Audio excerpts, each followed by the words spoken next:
Well, hello everybody. It is I, your boy H-Boy, and today I'm going to be doing a video that was requested by a guy named Michael Leroy who said, can you react to the Shrek Forever end credits series as a whole?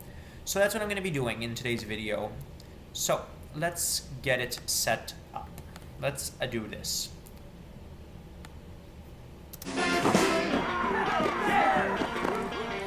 Okay, so as I'm saying, what's interesting about this scene is what's really noticeable is notice how all the ogres from the second in command group or whatever it was called are in this universe.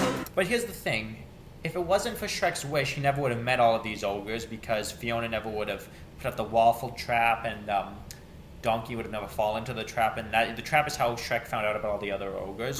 So how come when they went back to the normal universe, they came back when, according to the end of the movie, it went straight back to remember the do the Aurora scene? That's where it teleported Shrek back to. So I don't understand why they went back to there. So I couldn't tell you. And the fact that Gingy's still alive means that none of that ever happened. There's, as you know, the disco ball that stopped Fifi. And then, well, you know. And if you notice this, as you know, this, I don't know if this was intentional. Actually, it's definitely intentional. A reference to Shrek, the second Shrek movie, he did that. He lights them all up. And then call back to when he let himself go. At least they're still showing off, at least they're still showing remembrance for her late husband, which is pretty awesome. So that was going to be forgotten. And then there was this infamous, the bird explosion, which was a callback to the first movie, because there's lots of callbacks in both of the movies, where she blows them both about once. I think she only did that to taunt Rumpelstiltskin, because notice how Fifi never did anything other than supply the, other than supply the feathers.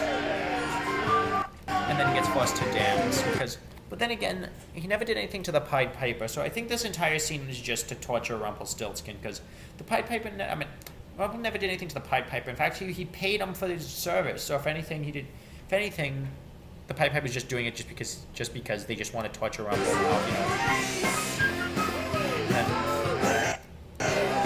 And then the ogre band.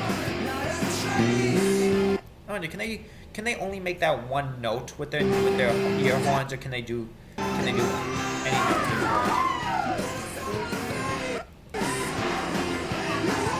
Wait, Christian Schall, wait a second. So the voice of Mabel Pines was in this movie?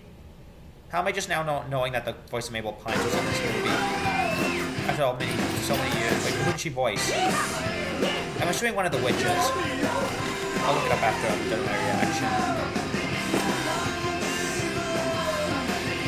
And then they're all in the mud. Even the ones that normally wouldn't like mud. Such as notice how a few humans are in there making mud angels instead of snow angels, just like in Horn Hears a Who. And now this entire scene is just callbacks to the old movies. Like this scene was from the first movie,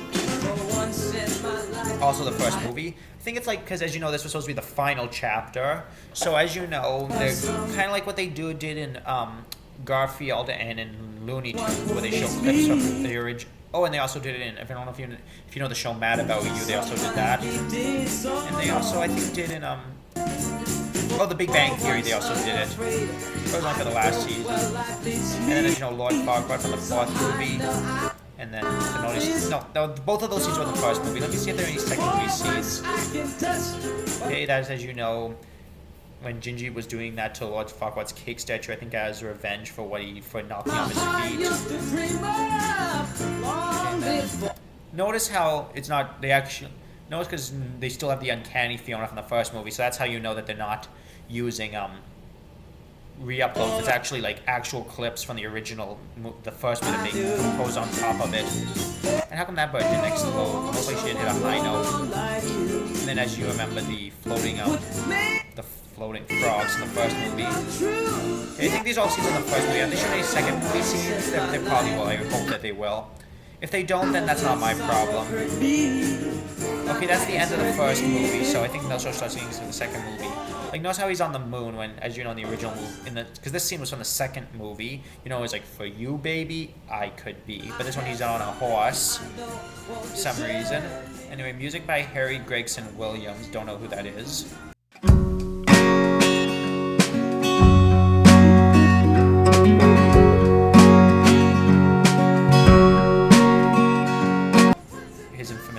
spoilers. They say you can see the Remax balloon in this scene, but I don't really see it. I do see what looks kind of almost like the ending of a hot air balloon, but I don't think that's the Remax balloon, just a regular hot air balloon, I think.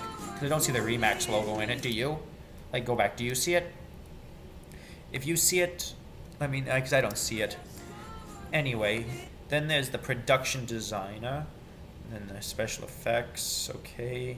And then this scene from the first movie. I'm surprised they didn't make a reference to the mud tub scene, when that's probably one of the most iconic Shrek scenes, but they didn't reference it.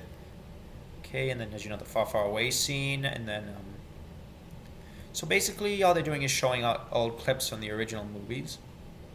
Okay, I'm surprised they referenced this scene. And then, of course, they referenced this scene. It's probably one of the more iconic scenes in the movie. Because if you remember the original scene that happened to Tom Thumb, but I guess for some reason this one happened to the mice. Don't ask me why, I don't know.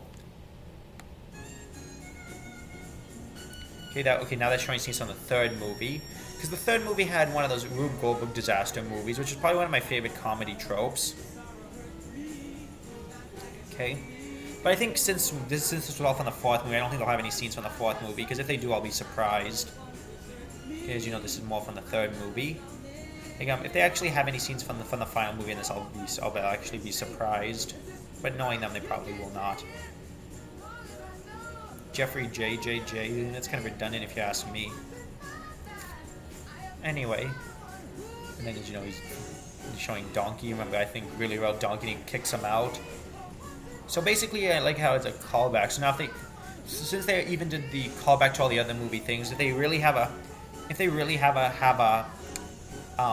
what's it called, a reboot? Because they keep on saying they're gonna do a Shrek 5 reboot, but that's just old news now. I don't know if they're actually gonna follow through with it. Either way, that was it from the that was it of the reaction. So as I said, it was a pretty cute way to end the series. How they just had them all celebrating together, and then they had clips from the first three movies.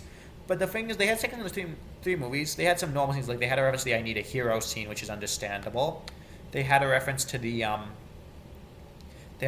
scene when they first come in, and they've even for some reason had a reference to the shaving scene, but they didn't have any reference to the mud tub scene, which is surprising, because the mud tub scene's somewhat iconic, I would say. Of course, it's not the most iconic scene, but it's like iconic enough that I'm saying it should have been noticed, but it wasn't noticed. So that's my only complaint about it. Other than that, I think it was pretty sweet. So that was your boy, H-Boy, and I'll see you next time I upload a video.